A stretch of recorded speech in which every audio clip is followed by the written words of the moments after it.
పెళ్ళైనా పండగైనా వేడుక ఏదైనా పట్టు చీరల ప్రత్యేక వేదిక వారాహి సిల్క్స్. నమస్తే, నేను Kesh. Welcome to Suman TV. Andhra Pradesh ప్రభుత్వం ఒక తీపి కబురు తెలుగు సినిమా పరిశ్రమకి వినిపించింది. సంక్రాంతి బరిలో నిలిచిన సినిమాలకి టికెట్ రేట్లు పెంచుకునే వెసులుబాటు కల్పించింది. దీంతోపాటు బెనిఫిట్ షో ఇస్తూ గుడ్ న్యూస్ చెప్పింది. ఎటువంటి నిర్ణయం తీసుకుంది, ఈ నిర్ణయంలో ఏ సినిమాకి ఎంత బెనిఫిట్ జరిగింది, ఒకసారి డిస్కస్ చేసే ప్రయత్నం చేద్దాం. మనతో పాటు చంద్ర శ్రీనివాస్ గారు, అనలిస్ట్. చంద్ర శ్రీనివాస్ గారు నమస్కారం. సంక్రాంతికి ఈ రేట్లు పెంచుతారా లేదా? ఈ సస్పెన్స్ తోనే సినిమా ఇండస్ట్రీలో లాస్ట్ 1 వీక్ నుంచి ఒక ఉత్కంఠ ఉగ్గబట్టుకొని ఉన్న పరిస్థితి. ఫైనల్గా ఏపీ గవర్నమెంట్ డెసిషన్ తీసుకుంది. ఎందుకంటే తెలంగాణ తీసుకోదు కాబట్టి ఏపీ కూడా అమలు చేసే అవకాశం లేదని అందరూ అనుకున్నారు. బట్ ఏపీ గవర్నమెంట్ డెసిషన్ తీసుకుంది. ఎలా సాధ్యమైంది ఇది? ముందుగా మీకు కేశవ్ గారు, మీకు సుమన్ టీవీ యాజమాన్యానికి, ప్రేక్షకులకి నూతన సంవత్సర శుభాకాంక్షలు. నిజంగా ఈ నూతన సంవత్సరం సినిమా పరిశ్రమకి గత సంవత్సరం నిన్నటి వరకు గడిచిన సంవత్సరంలో ముఖ్యంగా డిసెంబర్ నెల లాస్ట్ 20 days అనేది చాలా టఫ్ సిచ్యువేషన్. ఎప్పుడు సినీ ఇండస్ట్రీ ఇంత టఫ్ సిచ్యువేషన్ లేదు. ఈ సిచ్యువేషన్స్ ఏ విధంగా గట్టెక్కాలనే పరిస్థితిలో ఆంధ్రప్రదేశ్ నుంచి ఒక తీపి కబురు నూతన సంవత్సరం కానుకగా వచ్చిందని అనుకోవాలి. ఎందుకంటే 2 సినిమాలు ప్రధానంగా 10వ తారీఖు గేమ్ చేంజర్, 12 డాకు మహారాజు, తర్వాత సంక్రాంతికి వస్తున్నాం. మరి ఈ సినిమాల్లో భారీ బడ్జెట్ సినిమాలు వస్తున్నాయి. మరి వీళ్ళకి కనుక టికెట్లు పెంచుకోకపోతే ఎట్లా అనేది. ఆంధ్రప్రదేశ్లో ఆ ప్రాబ్లమ్స్ లేదు. తెలంగాణలో ఒక మనిషి చనిపోయారు కాబట్టి ఆ ఇన్సిడెంట్ వచ్చింది. ఆ తర్వాత పరిణామాలు అన్నీ కూడా మనం చూసాం. బెనిఫిట్ షోలు అనేది ఇవ్వమన్నారు. టికెట్ల రేటు విషయంలో రేపో మాపో నిర్ణయించుకుంటారు. అదే ఏపీలో మీరు అన్నట్టుగా 450 కోట్లతో భారీ బడ్జెట్ 10వ తారీఖు రిలీజ్ అవుతుంది. రేపు సాయంత్రం ట్రైలర్ లాంచ్ చేయబోతున్నారు. చిరంజీవి గారు చీఫ్ గెస్ట్ అంటున్నారు హైదరాబాద్లో. ఈరోజు అనుకున్నది రేపు పోయింది. ఇకపోతే 4వ తారీఖు రాజమండ్రిలో డిప్యూటీ సీఎం ఆంధ్రప్రదేశ్ పవన్ కళ్యాణ్ గారు చీఫ్ గెస్ట్ గారు. ఇవన్నీ పరిణామాల మధ్య ఒక తీపి కబురే మీరు నిజంగా చెప్పినట్టు ఈ యొక్క అవకాశం ఆంధ్రప్రదేశ్లో ఇచ్చారు, మాకు కూడా కొద్దిగా చూడండి అని చెప్పేసి ఇక్కడ తెలంగాణలో కూడా అడగడానికి అవకాశం ఉంటుంది. అంతే కదండి, రాష్ట్రాలు తెలుగు ప్రజలే రెఫరెన్స్ జీవో. ఈ జీవోని ఒక రకంగా బడ్జెట్ను బట్టి రేట్లు కూడా మీకు దృష్టికి వచ్చి ఉంటాయి కదా. అవునవును, రేట్లు కూడా బడ్జెట్ను బట్టి ఒక ప్లాన్ చేశారు నంబర్స్ని దృష్టిలో పెట్టుకొని. ఎందుకంటే వీళ్ళు ఒక లెక్క చెప్తున్నారు, బడ్జెట్కి ఎంత ఖర్చు పెట్టారు, సినిమా కోసం ఎంత ఖర్చు పెట్టారో దాని ఆధారంగానే రేట్లు డిసైడ్ చేయాలనేటువంటి మాట చెప్పారు. అదే గేమ్ చేంజర్ ఎలా ఉందండి, డాకు మహారాజు బడ్జెట్ని బట్టి డిసైడ్ చేశారు. ఇప్పుడు గేమ్ చేంజర్కి 450 కోట్లు చెప్తున్నారు కాబట్టి 175 రూపాయలు మల్టీప్లెక్స్లో పెంచుకోవడానికి అవకాశం ఇచ్చారు. ఇప్పుడు ఉన్న టికెట్ రేటుకి అదనంగా ఇప్పుడు ఉన్నది 200 రూపాయలు నడుస్తుంది మ్యాక్సిమం. మామూలు ఏమైనా చిన్న సినిమాలైతే 150 కూడా పెడుతున్నారు. బట్ మల్టీప్లెక్స్లో స్టాండర్డ్ ప్రైస్ 200 రూపీస్ ఉంటే ప్లస్ 375 అవుతుంది అనమాట. అంటే ప్లస్ 175 మల్టీప్లెక్స్లకి. సింగిల్ స్క్రీన్ థియేటర్లో అయితే 135 ఉంది. అక్కడ మ్యాక్సిమం 100 రూపాయలు ఉన్నట్టుంది. అలా చూస్తే 220 రూపాయలు, 235 రూపాయలు అక్కడ అవుతుంది. ఆ వెసులుబాటు ఈ సినిమాకి ఇచ్చారు. సో మిగతా 2 సినిమాలు బడ్జెట్ని బట్టి. ఆ తర్వాత బడ్జెట్ డాకు మహారాజ్ ఉంది, 110 రూపాయలు సింగిల్ థియేటర్, మల్టీప్లెక్స్లో 135 రూపాయలు. బెనిఫిట్ షోలకి మళ్ళీ సపరేట్ రేట్స్ ఇచ్చారు. సంక్రాంతికి వస్తున్న సినిమాకి సంబంధించి అయితే 75 రూపాయలు సింగిల్ స్క్రీన్, మల్టీప్లెక్స్ 100 రూపాయలు ఇచ్చారు. సో బెనిఫిట్ షోలకు వచ్చేసరికి 500 రూపాయలు మించకూడదని చెప్పని కండిషన్ డాకు మహారాజుకి పెట్టారు.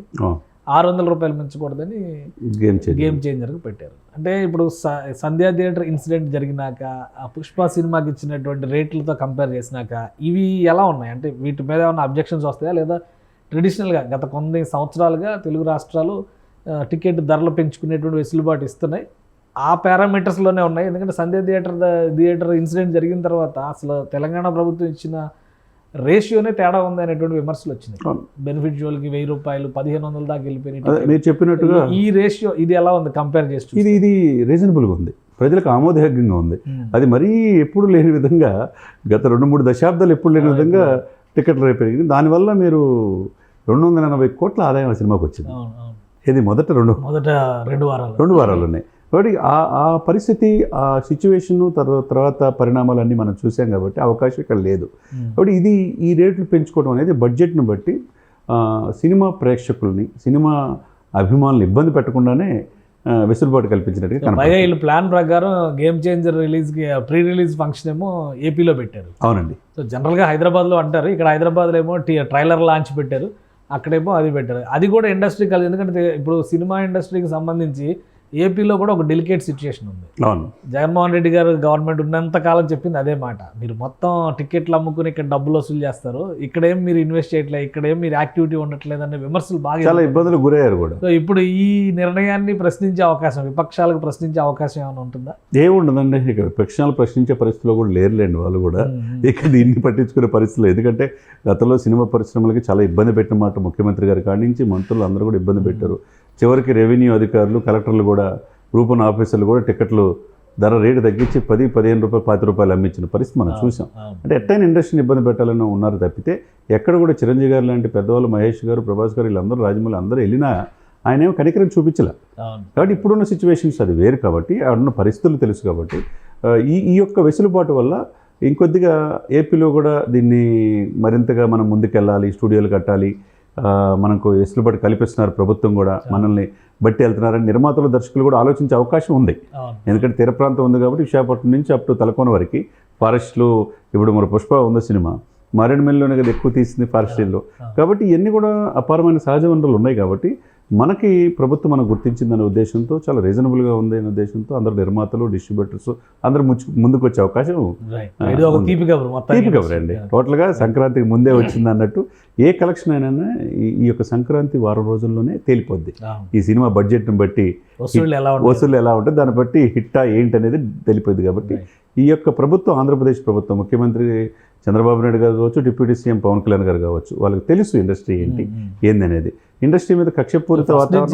చంద్రబాబు నాయుడు గారు సినిమాటోగ్రఫీ మినిస్టర్ గానే కెరియర్ స్టార్ట్ అయింది, వాళ్ళ మామగారు ఇండస్ట్రీతో ఆయన రిలేషన్స్ అదే ఇది ఆయనకు తెలుసు కాబట్టి సినిమా యొక్క ఇండస్ట్రీ ఏంటి అనేది చంద్రబాబు నాయుడు తెలుసు. అందులో సినిమా ఇండస్ట్రీ నుంచి రాజకీయాల్లో వచ్చిన వ్యక్తిగా పవన్ కళ్యాణ్ గారికి పూర్తిగా తెలుసు కాబట్టి ఈ యొక్క సిచ్యువేషను, ఈ యొక్క కొత్త సినిమాలకి సంక్రాంతికి వచ్చే రిలీజ్ అయ్యే సినీ పరిశ్రమకి ఊరట లభించే. రైట్. థ్యాంక్ యూ చంద్ర శ్రీనివాస్ గారు. ఇది తెలుగు సినిమా పరిశ్రమకి మొత్తానికి ఒక ఊరటనిచ్చేటువంటి అంశం. ఏపీ గవర్నమెంట్ ఒక ఇనిషియేషన్, ఒక ముందడుగు వేసింది. ఎందుకంటే సినిమా టికెట్ల ధరల పెంపుదల పైన తెలంగాణ ప్రభుత్వం చాలా క్లియర్గా ఒక స్టేట్మెంట్ ఇచ్చిన తర్వాత పెంపు సాధ్యం కాదని అందరూ భావించారు. అయితే నిర్మాతల విజ్ఞప్తి మేరకు ఒక నిర్ణయం తీసుకుంది. జనవరి 1 రోజే ఒక శుభవార్త చెప్పినట్టుగా మనం చూడాల్సి ఉంటుంది. ప్రధానమైనటువంటి 3 సినిమాలు, గేమ్ చేంజర్, డాకు మహారాజ్, అలానే సంక్రాంతికి వస్తున్నాం, ఈ 3 సినిమాలకి కూడా ధరలు పెంచుకునే వెసులుబాటు ఇచ్చింది. ఇక ఈ రెఫరెన్స్తో తెలంగాణ ప్రభుత్వాన్ని విజ్ఞప్తి చేసేటువంటి ప్రయత్నం ఇండస్ట్రీలో ఉన్నటువంటి నిర్మాతలు చేసే అవకాశాలు ఉన్నాయని చంద్ర శ్రీనివాస్ గారు విశ్లేషిస్తున్నారు. సో ఏపీ గవర్నమెంట్ నిర్ణయం బాటలోనే తెలంగాణ ప్రభుత్వం నిర్ణయం తీసుకుంటుందా, వేచి చూడాలి.